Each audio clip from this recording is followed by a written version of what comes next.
बिस्मिल्लाहिर्रहमानिर्रहीम। मेरे सज्जनों मित्रों ਤੇ ਬੇਲੀਓ ਕੀ ਹਾਲ ਚਾਲ ਹੈ ਸਾਰਿਆਂ ਦਾ। ਅੱਲਾਹ ਤਾਲਾ ਇਜਾਜ਼ਤ ਸਾਰੇ ਦੋਸਤਾਂ ਨੂੰ ਆਪਣੇ ਜ਼ੁਬਾਨ 'ਚ ਰੱਖੇ। ਅੱਜ ਦਾ ਵਲੌਗ ਅਸੀਂ ਸਟਾਰਟ ਕੀਤਾ ਏ। ਹੁਣ ਤੋਂ ਬਾਅਦ ਜਿਹੜੀ ਵੀਡੀਓ ਤੁਸੀਂ ਦੇਖੋਗੇ ਉਹ ਸਵੇਰ ਤਕਰੀਬਨ 6 ਵਜੇ ਦੀ ਏ। ਅਸੀਂ ਉੱਠ ਕੇ ਐਕਸਰਸਾਈਜ਼ ਲਗਾਈ, ਉਹਦੀ ਵੀਡੀਓ ਆਏਗੀ, ਫਿਰ ਸਾਰੇ ਦਿਨ ਦੀ ਵੀਡੀਓ ਨਾਲ ਚੱਲੇਗੀ। ਤੇ ਤੁਹਾਨੂੰ ਸਾਡੇ ਵਲੌਗ ਕੈਸੇ ਲੱਗ ਰਹੇ ਨੇ ਕਮੈਂਟ ਬਾਕਸ ਦੇ ਵਿੱਚ ਲਾਜ਼ਮੀ ਆ ਕੇ ਦੱਸਣਾ ਹੈ। ਲੋ ਜੀ ਅਸੀਂ ਹੁਣ ਦੁਕਾਨ ਤੇ ਚੱਲੇ ਆ, ਉੱਥੇ ਚੱਲ ਕੇ ਤੁਹਾਨੂੰ ਐਂਟਰਟੇਨ ਕਰਨੇ ਆ। ਮਿਹਰਬਾਨੀ। ਇਹ ਜਨਾਬ ਅਸੀਂ ਸਾਰਾ ਜਾਲ ਲਗਾਇਆ, ਠੀਕ ਹੈ। ਇਹ ਸ਼ਟਰ ਖੋ ਖੇਡਣ ਵਾਸਤੇ ਸਿਰਫ ਲਗਾਇਆ। ਇਹ ਬਾਸਕਟਬਾਲ ਵਾਲਾ ਲੱਗ ਗਿਆ, ਠੀਕ ਹੈ। ਅਸੀਂ ਹੁਣ ਤੁਹਾਨੂੰ ਦਿਖਾਉਂਦੇ ਆ ਕਿ ਅਸੀਂ ਇਹ ਰੋਪ ਲਗਾਈਏ, ਐਕਸਰਸਾਈਜ਼ ਰੋਪ ਨਾਲ ਬਾਕਸਿੰਗ ਵਾਸਤੇ, ਕਿ ਕਿਸੇ ਤਰੀਕੇ ਨਾਲ ਬੱਚੇ ਜਿਹੜੇ ਨੇ ਨਾ ਉਹ ਐਕਟਿਵ ਰਹਿ ਸਕਣ। ਅਸੀਂ ਜਨਾਬ ਦੁਕਾਨ ਤੇ ਆਉਣ ਤੋਂ ਪਹਿਲਾਂ ਬੈਂਕ ਗਏ ਆ। ਬੈਂਕ ਜਾ ਕੇ ਸਾਨੂੰ ਪਤਾ ਲੱਗਾ ਕਿ ਬੈਂਕ ਬੰਦ ਸੀ। ਜਮੀਲ ਟਵਾਣਾ ਸਾਹਿਬ ਤੰਗ ਕਰਦੇ ਪਏ ਸੀ, ਕਹਿੰਦੇ ਸੀ ਪਹਿਲੇ ਬੈਂਕ ਚੱਲੀਏ। ਜਮੀਲ ਸਾਹਿਬ ਨੇ ਆਪਾਂ ਨੂੰ ਉਦੋਂ ਆ ਕੇ ਤੰਗ ਕਰਨਾ ਹੁੰਦਾ ਜਦੋਂ ਆਪਾਂ ਦਰੇ ਵਾਲਿਆਂ ਨਾਲ ਗੱਪਸ਼ਪ ਕਰਨੀ ਹੋਏ। ਤੇ ਅਸੀਂ ਹੁਣ ਆ ਗਏ ਹਾਂ ਜੀ ਆਪਣੀ ਦੁਕਾਨ ਦੇ ਵਿੱਚ। ਜਮੀਲ ਟਵਾਣਾ ਸਾਹਿਬ ਸਾਡੇ ਨਾਲ ਨੇ। ਅਸੀਂ ਜਨਾਬ ਪਹੁੰਚ ਗਏ ਹਾਂ ਦੁਕਾਨ ਤੇ। ਅਸੀਂ ਤੁਹਾਨੂੰ ਦਿਖਾਉਂਦੇ ਹਾਂ ਅੱਜ ਬੜੀਆਂ ਮਸ਼ਹੂਰੋ ਮਾਰੂਫ ਹਸਤੀਆਂ ਆਈਆਂ ਹੋਈਆਂ। ਜਮੀਲ ਟਵਾਣਾ ਸਾਹਿਬ ਬੈਠੇ ਨੇ ਔਰ ਇਹਨਾਂ ਦੇ ਚਿਹਰੇ ਦੇ ਤਾਸਰਾਤ ਚੈੱਕ ਕਰੋ, ਠੀਕ ਹੈ। ਜਮੀਲ ਟਵਾਣਾ ਸਾਹਿਬ ਅੱਜ ਕੱਲ੍ਹ ਬਹੁਤ ਪਰੇਸ਼ਾਨ ਨੇ ਕਿਉਂਕਿ ਅੱਜ ਕੱਲ੍ਹ ਪਠਾਣਾ ਦੇ ਇਹਨਾਂ ਨੂੰ ਫੋਨ ਕਾਫੀ ਆਉਂਦੇ ਨੇ। ਔਰ ਅਵੈਸ ਸਾਹਿਬ ਬੈਠੇ ਨੇ ਔਰ ਤੁਸੀਫ ਹੈਦਰ ਭਾਈ ਬੈਠੇ ਨੇ ਜੀ। ਹਾਂ ਜੀ ਤੁਸੀਫ ਸਾਹਿਬ, ਕੀ ਸੂਰਤ ਹਾਲ ਹੈ? ਅੱਜ ਤੁਸੀਂ ਲੇਟ ਕਿਉਂ ਆਏ ਜਨਾਬ? ਉਹ ਸਰ ਇਸ ਤਰ੍ਹਾਂ ਹੈ ਕਿ ਮੀਟਰ ਲੈ ਗਿਆ ਸੀ ਸਾਡਾ। ਮੀਟਰ ਲੈ ਗਿਆ ਸੀ, ਕੀ ਵਜ੍ਹਾ ਬਣੀ? ਉਹ ਮੀਟਰ ਦੇ ਵਿੱਚ ਥੋੜਾ ਜਿਹੀ ਫੰਨੀ ਖਰਾਬੀ ਆ ਗਈ ਸੀ। ਫੰਨੀ ਖਰਾਬੀ ਆ ਗਈ ਕਿ ਬਿੱਲ ਨਹੀਂ ਤਾਰਿਆ? ਨਹੀਂ ਸਹੀ ਦੱਸ। ਉਹ ਨਾ ਮੀਟਰ ਬਿੱਲ ਆਇਆ ਸੀ ਜ਼ਿਆਦਾ, 1,28,000 ਰੁਪਇਆ। ਕੀ ਬਾਤ ਹੈ। ਉਹ ਘੱਟ ਉਹ ਲਾ ਕੇ ਲੈ ਗਿਆ, ਲੇਕਿਨ ਉਹ ਨਾ ਨਜਾਇਜ਼ ਬਿੱਲ ਸੀ। ਉਹ ਫਿਰ ਘੱਟ ਕਰਾ ਕੇ ਉਹ ਤਾਰ ਕੇ ਤੇ ਮੀਟਰ ਦੁਬਾਰਾ ਲਵਾਇਆ। ਲੋ ਜੀ ਤੁਸੀਫ ਹੈਦਰ ਨੂੰ ਜਨਾਬ ਆਪਣਾ ਨਜਾਇਜ਼ ਬਿੱਲ ਪਾ ਕੇ ਵਾਪਡਾ ਵਾਲਿਆਂ ਨੇ 1,28,000 ਬਿੱਲ ਕਰਾ ਦਿੱਤਾ ਸੀ ਤੇ ਉਹ ਮੀਟਰ ਸਹੀ ਸੂਈ ਕਰਾਉਣ ਗਿਆ ਸੀ। ਇਸ ਵਜ੍ਹਾ ਤੋਂ ਅੱਜ ਤੁਸੀਫ ਹੈਦਰ ਜਿਹੜਾ ਨਾ ਲੇਟ ਹੋ ਗਿਆ। ਲੇਕਿਨ ਅੱਜ ਸਾਡੀ ਖੁਸ਼ੀ ਦਾ ਅੰਦਾਜ਼ਾ ਇਸ ਵਜ੍ਹਾ ਤੋਂ ਨਹੀਂ ਹੈਗਾ ਕਿਉਂਕਿ ਅੱਜ ਆਪਣੇ ਜਮੀਲ ਸਾਹਿਬ ਆਏ ਹੋਏ ਨੇ। ਤੇ ਜਮੀਲ ਸਾਹਿਬ ਦਾ ਦੁਕਾਨ ਤੇ ਆਉਣਾ ਇਵੇਂ ਹੀ ਹੈ ਜਿਵੇਂ ਤੁਸੀਂ ਸਮਝ ਲਓ ਇੱਕ ਬੜਾ ਵੱਡਾ ਮੌਜਜ਼ਾ ਹੈ। ਉਹਦੀ ਰੀਜ਼ਨ ਇਹ ਵੇ ਕਿ ਜਮੀਲ ਭਾਈ ਨੂੰ ਜਿੰਨੀ ਦੇਰ ਤਿੱਕਰ ਦਰਿਓਂ ਟੈਲੀਫੋਨ ਕਰਕੇ ਉਹਨਾਂ ਨੇ ਤੰਗ ਨਹੀਂ ਕਰਨਾ, ਉਨੀ ਦੇਰ ਤਿੱਕਰ ਇਹਨਾਂ ਨੇ ਸਾਨੂੰ ਆਪਦੀ ਸ਼ਕਲ ਨਹੀਂ ਵਿਖਾਣੀ। ਉਨੀ ਦੇਰ ਤਿੱਕਰ ਇੰਨੇ ਜ਼ਿਆਦਾ ਮਸਰੂਫ ਹੁੰਦੇ ਨੇ। ਕੱਲ੍ਹ ਇਹਨਾਂ ਦੇ ਛੋਟੇ ਭਾਈ ਨਾਲ ਮੁਲਾਕਾਤ ਹੋਈ ਸੀ, ਉਹਨਾਂ ਨੇ ਦੱਸਿਆ ਕਿ ਇਹਨਾਂ ਨੇ ਛਤਰੇ ਰੱਖੇ ਹੋਏ ਨੇ, ਉਹਨਾਂ ਦੀ ਖਿਦਮਤ ਕਰਦੇ ਨੇ, ਬੱਕਰਿਆਂ ਦੀ ਖਿਦਮਤ ਕਰਦੇ ਨੇ। ਲੇਕਿਨ ਹੁਣ ਮੱਝ ਦਾ ਵੀ ਹੁਣ ਇਹਨਾਂ ਨੇ ਮੱਝ ਤੁਸੀਫ ਹੈਦਰ ਉਹ ਆਬਦ ਕੱਲ ਦੱਸ ਕੇ ਗਿਆ ਕਿ ਉਸਤਾਦ ਨੇ ਮੱਝ ਵੀ ਲੈਣੀ ਹੈ। ਇਨਸ਼ਾਅੱਲਾ ਲਾਂਗੇ ਸਾਜੀ, 2 ਲਾਂਗੇ। ਉਸਤਾਦ ਆਪਣੇ ਵੱਲੋਂ ਜਿਹੜਾ ਨਾ ਫਰਗ ਹੈ, ਉਸਤਾਦ ਮੱਝਾਂ ਮੁੱਝਾਂ ਸੰਭਾਲੇ ਕਰੇਗਾ। ਤੇ ਦਰਿਆ ਵਾਲਿਆਂ ਨੂੰ ਵੀ ਲੱਗਦਾ ਜਵਾਬ ਦੇਣਾ ਪੈਣਾ, ਉਹਨਾਂ ਨੂੰ ਕਹਿਣਾ ਪੈਣਾ ਕਿ ਉਸਤਾਦ ਭਾਈ ਛਤਰੇ ਔਰ ਮੱਝਾਂ ਸੰਭਾਲ ਰਿਹਾ, ਸਾਡੇ ਵੱਲੋਂ ਜਿਹੜੀ ਨਾ ਤੁਹਾਡੀ ਛੁੱਟੀ। ਲੋ ਜੀ ਅਸੀਂ ਹੁਣ ਦੁਕਾਨ ਤੇ ਆ ਗਏ ਹਾਂ। ਤੁਸੀਂ ਹੈਦਰ ਅੱਜ ਉੱਤੇ ਉਸਤਾਦ ਦਾ ਕੀ ਕੰਮ ਹੈ? ਉਸਤਾਦ ਦਾ ਕੰਮ ਉੱਤੇ ਹੈਗਾ ਪਿਸਟਲ ਸਾਰੇ ਕੀਤੇ ਨੇ ਕਲਰ ਕਲਰ ਨਹੀਂ ਹੋ ਹਾਂਜੀ। ਹੁਣ ਇੱਕ ਰਿਪੀਟਰ ਹੈਗੀ ਉਹ ਕਰਨੀ ਹੈ ਤੇ ਇੱਕ ਛੋਟੇ ਮੋਟੇ 2 ਕੰਮ ਉਹ ਹੋਣੇ ਨੇ। ਚਲੋ ਅਸੀਂ ਹੁਣ ਜਨਾਬ ਤੁਹਾਨੂੰ ਦੁਬਾਰਾ ਜਿਹੜਾ ਨਾ ਨਾਸ਼ਤਾ ਕਰਕੇ ਤੇ ਉਸਤਾਦ ਵੱਲੇ ਲੈ ਕੇ ਚੱਲਦੇ ਆ। ਉਸਤਾਦ ਦਾ ਦਿਖਾਉਂਦੇ ਆ ਉਹ ਕੀ ਕਰ ਰਹੇ ਨੇ। ਅਸੀਂ ਜਨਾਬ ਤੁਹਾਨੂੰ ਉੱਤੇ ਵਰਕਸ਼ਾਪ 'ਚ ਲੈ ਆਏ ਆ। ਉਸਤਾਦ ਨੂੰ ਚੈੱਕ ਕਰੋ ਜ਼ਰਾ। ਉਸਤਾਦ ਲੱਗਦਾ ਹੈ ਕੋਈ ਇਟਲੀ ਟਾਈਪ ਦੀ ਦਸਤੀ ਬਣਾ ਰਿਹਾ। ਉਸਤਾਦ ਅਸਲ 'ਚ ਮਿਹਨਤੀ ਆਦਮੀ ਹੈ। ਮੈਂ ਕਸਮ ਨਾਲ ਤੁਹਾਨੂੰ ਕਹਿ ਸਕਣਾ ਕਿ ਮੈਂ ਦੇ ਨਾਲ ਦਾ ਮਿਸਤਰੀ ਪੂਰੇ ਪੰਜਾਬ 'ਚ ਨਹੀਂ ਵੇਖਿਆ। ਇਹ ਉਸਤਾਦ ਦੀ ਕੁਆਲਿਟੀ ਹੈ ਕਿ ਜਿਹੜਾ ਕੰਮ ਉਸਤਾਦ ਕਰ ਦਿੰਦਾ ਉਹਦੇ ਨਾਲ ਦਾ ਪੂਰੇ ਪੰਜਾਬ 'ਚ ਕੋਈ ਬੰਦਾ ਕੰਮ ਨਹੀਂ ਕਰਦਾ ਜੀ। अस्सलाम वालेकुम। वालेकुम सलाम। क्या हाल है? ਤੁਸੀਂ ਸੁਣਾਓ, ਠੀਕ ਹੋ? ਸ਼ੁਕਰ ਹੈ ਕਰਮ ਮਾਲਕ ਦਾ। ਬੈਠੋ। ਇਹ ਸਾਡੇ ਦੋਸਤ ਨੇ ਜੀ ਸ਼ਾਹ ਸਾਹਿਬ। ਅਸੀਂ ਮਹੱਲੇਦਾਰ ਵੀ ਰਹੇ ਹਾਂ ਔਰ ਮੇਰੇ ਪੁਰਾਣੇ ਦੋਸਤਾਂ ਦੇ ਵਿੱਚੋਂ ਜਿਹੜੇ ਹੁੰਦੇ ਨੇ ਨਾ ਲੰਗੋਟੀਏ ਬੇਲੀ, ਇਹ ਉਹ ਮੇਰੇ ਦੋਸਤ ਨੇ ਜੀ। 2-4 ਬੇਲੀ ਨੇ ਲੰਗੋਟੀਏ, ਜਿੰਦੇ ਨਵੀਰ ਭੱਟੀ ਹੋ ਗਿਆ, ਆਸਫ ਚੋਪੜਾ ਹੋ ਗਿਆ, ਹੋਰ ਇਸ ਤਰ੍ਹਾਂ 2-4 ਦੋਸਤ ਨੇ। ਦੋਸਤ ਤੁਹਾਡੇ ਜ਼ਿੰਦਗੀ ਦੇ ਵਿੱਚ ਘੱਟ ਹੀ ਹੁੰਦੇ ਨੇ। ਕੁਝ ਦੋਸਤ ਐਸੇ ਹੁੰਦੇ ਨੇ ਜਿਹੜੇ ਦੋਸਤ ਹਵਾ ਦੇ ਨਾਲ ਆਉਂਦੇ ਨੇ। ਜੇ ਤੁਹਾਡੇ ਹਾਲਾਤ ਅੱਛੇ ਹੋਣ ਤੇ ਉਹ ਤੁਹਾਡੇ ਅੱਗੇ ਪਿੱਛੇ ਹੁੰਦੇ ਨੇ, ਤੇ ਜੇ ਤੁਹਾਡੇ ਹਾਲਾਤ ਬੁਰੇ ਹੋਣ ਤੇ ਉਹ ਤੁਹਾਨੂੰ ਲੱਭਦੇ ਵੀ ਨਹੀਂ। ਇਹ ਸਾਡੇ ਉਹ ਦੋਸਤ ਨੇ ਕਿ ਜਿਹੋ ਜਿਹੇ ਮਰਜ਼ੀ ਹਾਲਾਤ ਹੋਣ, ਇੱਕ ਦੂਜੇ ਨੂੰ ਮਿਲਣਾ ਹੈ, ਇੱਕ ਦੂਜੇ ਨੂੰ ਗਾਲਾਂ ਕੱਢਣੀਆਂ, ਰੋਲਾ ਪਾਣਾ ਹੈ। ਇਹ ਮੇਰਾ ਇਹੋ ਜਿਹਾ ਬੇਲੀ ਹੈ ਜੀ। ਮਿਹਰਬਾਨੀ। ਅੱਛਾ ਜੀ ਸ਼ਾਹ ਸਾਹਿਬ, ਤੁਸੀਂ ਦੱਸੋ ਕੀ ਸੂਰਤ ਹਾਲ ਬੇਲੀਆਂ ਦੀ? ਬੇਲੀਆਂ ਜੋ ਯਾਰ ਸਭ ਚੜ੍ਹੇ ਸੂਰਜ ਨੂੰ ਸਲਾਮ ਹੈ ਜੀ।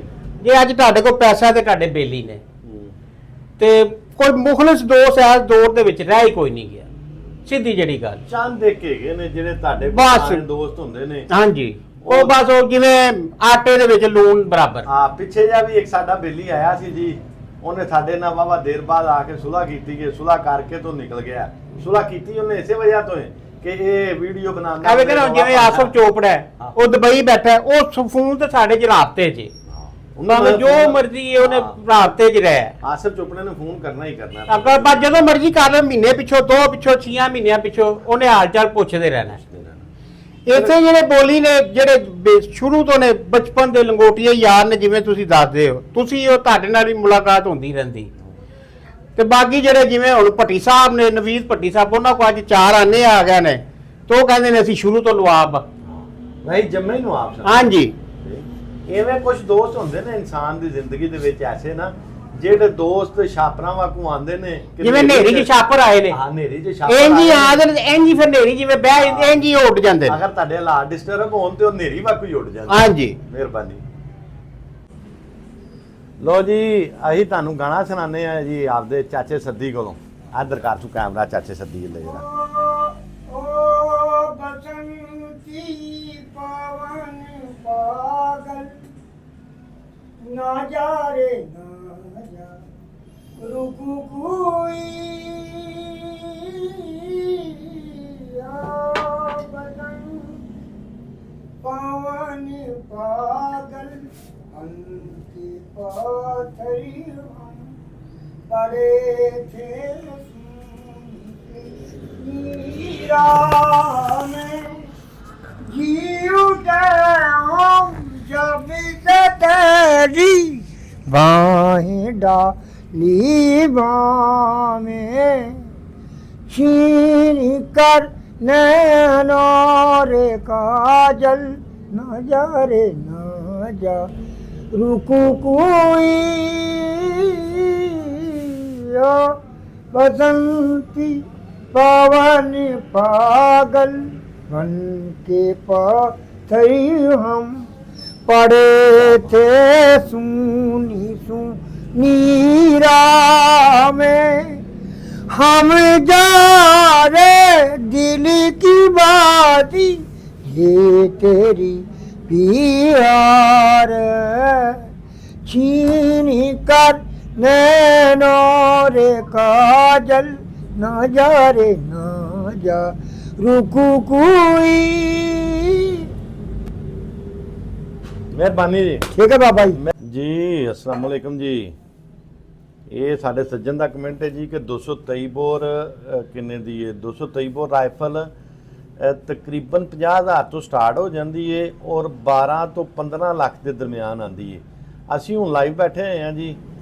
ਰੋਜ਼ਾਨਾ ਦੀ ਸਾਡੀ ਰੂਟੀਨ ਇਹ ਵੇ ਕਿ ਅਸੀਂ ਲਾਈਵ ਬੈਠ ਕੇ ਲੋਕਾਂ ਦੇ ਮੈਸੇਜਾਂ ਦੇ ਜਵਾਬ ਦੇਈਦੇ ਨੇ। ਜਿਹੜੇ ਦੋਸਤ ਨੂੰ ਕੋਈ ਇਨਫੋਰਮੇਸ਼ਨ ਚਾਹੀਦੀ ਹੋਏ, ਉਹ ਆਪਣਾ ਜ਼ਿਸ਼ਾਨ ਆਰ ਜ਼ਿਲ੍ਹਾ ਦੇ ਨਾਮ ਤੋਂ ਚੈਨਲ ਹੈ, ਉਹਦੇ ਤੇ ਅਸੀਂ ਲਾਈਵ ਬੈਠ ਕੇ ਤੇ ਆਪਣੇ ਜਿਹੜੀ ਵੀ ਦੋਸਤ ਇਨਫੋਰਮੇਸ਼ਨ ਮੰਗਣ ਤੇ ਉਹ ਦੇਈਦੀ। ਅੱਛਾ ਜੀ, ਇਹ ਕਮੈਂਟ ਆ ਗਿਆ ਕਿ ਭਾਈ 7 ਸ਼ਾਟ ਪਿਸਟਲ ਕਲਾਸ਼ਨ ਬੈਰਲ में कितने का? 7 ਸ਼ਾਟ ਪਿਸਟਲ ਭਾਈ ਕਲਾਸ਼ਨ ਬੈਰਲ ਦੇ ਵਿੱਚ ਇਸ ਵੇਲੇ ਤਕਰੀਬਨ 45,000 ਰੁਪਏ ਦਾ ਹੈ। ਉਹਦੇ ਵਿੱਚ ਮੁxtਲਿਫ ਕੁਆਲਿਟੀ ਵਾਈਜ਼ ਆਉਂਦੇ ਨੇ, ਉਹਦੇ ਝਲਕੇ ਪਿਸਟਲ ਵੀ ਆਉਂਦੇ ਨੇ, ਉਹਦੇ ਚੰਗੇ ਪਿਸਟਲ ਵੀ ਆਉਂਦੇ ਨੇ ਜੀ। अस्सलाम वालेकुम उस्ताद जी ਅੱਜ ਤਿਆਰ ਸ਼ਿਆਰ ਹੋਏ ਜੇ? ਖੈਰ ਏ, ਅੱਜ ਕਿੱਧਰ ਦੀ ਤਿਆਰੀ ਫੜੀ ਹੈ? ਅਸੀਂ ਅੱਜ ਜੁਮਰਾਤ ਏ, ਅੱਜ ਘਰ ਜਾ ਆਇਆ ਬੱਚਿਆਂ 'ਚ ਹਫਤਾ ਵਾਪਸੀ ਏ। ਜੁਮੇ ਨੂੰ ਘਰ ਰੈਸਟ ਮਾਰਾਂਗੇ ਅੱਛੇ ਤਰੀਕੇ ਨਾਲ, ਜੁਮਾ ਪੜਾਂਗੇ ਜਨਾਬ। ਅੱਛਾ ਜੀ, ਉਸਤਾਦ ਹਰੀ ਜਨਾਬ ਜਾ ਰਹੇ ਨੇ ਘਰ, ਕਿਉਂਕਿ ਉਸਤਾਦ ਹਰਾਂ ਦੀ ਰਾਇਸ਼ ਹੈਗੀ ਆਰਫ ਵਾਲੇ ਦੀ, ਤੇ ਉਸਤਾਦ ਜੁਮੇਰਾਤ ਨੂੰ ਚਲੇ ਜਾਂਦਾ ਤੇ ਹਫਤੇ ਵਾਲੇ ਦਿਨ ਜਿਹੜਾ ਨਾ ਉਸਤਾਦ ਦੀ ਹੁੰਦੀ ਵਾਪਸੀ। ਤੇ ਉਸਤਾਦ ਅੱਜ ਤਿਆਰ ਸ਼ਿਆਰ ਹੋ ਕੇ ਕਲਫ ਲਾ ਕੇ ਸ਼ੇਵ ਖਿੱਚ ਕੇ ਕਰਾ ਕੇ ਤੇ ਉਸਤਾਦ ਹਰੀ ਜਾ ਰਹੇ ਨੇ। ਉਸਤਾਦ ਜੀ ਫਿਰ ਤੁਹਾਡੇ ਨਾਲ ਹਫਤੇ ਵਾਲੇ ਦਿਨ ਮੁਲਾਕਾਤ ਹੋਏਗੀ ਤੇ ਹਫਤੇ ਵਾਲੇ ਦਿਨ ਫਿਰ ਵਲੌਗ ਆਪਾਂ ਬਣਾਵਾਂਗੇ ਇਨਸ਼ਾਅੱਲਾ ਜੀ ਇਨਸ਼ਾਅੱਲਾ। ਅਸੀਂ ਜਨਾਬ ਦੁਪਹਿਰ ਦਾ ਖਾਣਾ ਖਾਣ ਲੱਗੇ ਆ। ਕੁਝ ਦੇਸੀ ਖਾਣੇ ਐਸੇ ਜ਼ਬਰਦਸਤ ਹੁੰਦੇ ਨੇ ਕਿ ਉਹਨਾਂ ਨੂੰ ਖਾ ਕੇ ਜਾਂ ਦੇਖ ਕੇ ਮੂੰਹ 'ਚ ਪਾਣੀ ਆ ਜਾਂਦਾ। ਆ ਦੇਖੋ ਜੀ ਅਸੀਂ ਅੱਜ ਮੂਲੀ ਵਾਲੀ ਰੋਟੀ ਜਿਹੜੀ ਹੈ ਨਾ ਖਾਣ ਲੱਗੇ ਆ ਜੀ। अस्सलाम वालेकुम जी। लो जनाब ਅਸੀਂ ਸ਼ੌਪ ਤੋਂ ਆ ਗਏ ਵਾਪਸ ਆ ਕੇ ਅਸੀਂ ਕੱਪੜੇ ਚੇਂਜ ਕਰ ਲੈਨੇ, ਆਪਣੀ ਕਿਟ ਕਰ ਲਈਏ। ਕਿਟ ਕਰਕੇ ਤੇ ਹੁਣ ਅਸੀਂ ਉੱਪਰ ਜਾਵਾਂਗੇ। ਉੱਪਰ ਜਾ ਕੇ ਅਸੀਂ ਕੁਝ ਦੇਰ ਬੈਡਮਿੰਟਨ ਖੇਡਾਂਗੇ। ਨਾਲੇ ਉਹ ਜਿਹੜੇ ਬਾਕਸਿੰਗ ਵਾਲੇ ਲਾਏ ਨੇ ਉਹਨਾਂ ਨੂੰ ਲਾ ਕੇ ਚੈੱਕ ਕਰਨੇ ਆ ਕਿ ਉਹਨਾਂ ਦੀ ਕੀ ਸੂਰਤ ਹਾਲ ਹੈ, ਉਹ ਠੀਕ ਰਹੇ ਨੇ ਨਹੀਂ ਠੀਕ। ਹੁਣ ਚੱਲ ਕੇ ਦੇਖਨੇ ਆ ਤੇ ਉਸ ਤੋਂ ਬਾਅਦ ਫਿਰ ਬੈਡਮਿੰਟਨ ਖੇਡਨੇ ਆ, ਫਿਰ ਆਪਣਾ ਇਖਤਤਾਮ ਹੋਏਗਾ ਜੀ। ਮਿਹਰਬਾਨੀ। ਅਸੀਂ ਜਨਾਬ ਉੱਤੇ ਆ ਕੇ ਇਹ ਬਾਕਸਿੰਗ ਗਲਵਜ਼ ਲਿਆਂਦੇ ਸੀ ਔਰ 2 ਬੈਗ ਲਾਏ ਸੀ। ਬਹੁਤ ਜ਼ਬਰਦਸਤ ਰਿਹਾ ਹੈ। ਅਸੀਂ ਜਨਾਬ ਬੈਡਮਿੰਟਨ ਖੇਡਦੇ ਹਾਂ। ਅੱਛਾ, ਮੈਂ ਐਕਸਰਸਾਈਜ਼ ਵੀ ਸ਼ੁਰੂ ਕੀਤੀ ਹੈ, ਲੇਕਿਨ ਐਕਸਰਸਾਈਜ਼ ਕਰਨ ਤੋਂ ਪਹਿਲੇ ਅਗਰ ਤੁਸੀਂ 15 ਮਿੰਟ ਜਾਂ 20 ਮਿੰਟ ਸਿਰਫ ਪਹਿਲੇ ਬੈਡਮਿੰਟਨ ਖੇਡ ਲੈਂਦੇ ਜੇ ਤੇ ਤੁਹਾਡਾ ਸਾਰਾ ਜਿਸਮ ਵਾਰਮ ਅਪ ਹੋ ਜਾਂਦਾ। ਇਹ ਸਭ ਤੋਂ ਬਿਹਤਰੀਨ ਐਕਸਰਸਾਈਜ਼ ਹੈ। ਅਗਰ ਤੁਸੀਂ ਐਕਸਰਸਾਈਜ਼ ਨਾ ਵੀ ਕਰੋ, ਅਗਰ ਤੁਸੀਂ ਅੱਧਾ ਪੌਣਾ ਘੰਟਾ ਬੈਡਮਿੰਟਨ ਖੇਡ ਲੈਂਦੇ ਜੇ ਤੇ ਤੁਹਾਡਾ ਜਿਹੜਾ ਹੈ ਨਾ ਰੋਜ਼ਾਨਾ ਦੀ ਸਮਝ ਲਓ ਤੁਹਾਡੀ ਐਕਸਰਸਾਈਜ਼ ਹੋ ਜਾਂਦੀ ਹੈ। ਲਓ ਜੀ, ਸਾਨੂੰ ਯਾਦ ਰੱਖਣਾ, ਪਾਕਿਸਤਾਨ ਜ਼ਿੰਦਾਬਾਦ।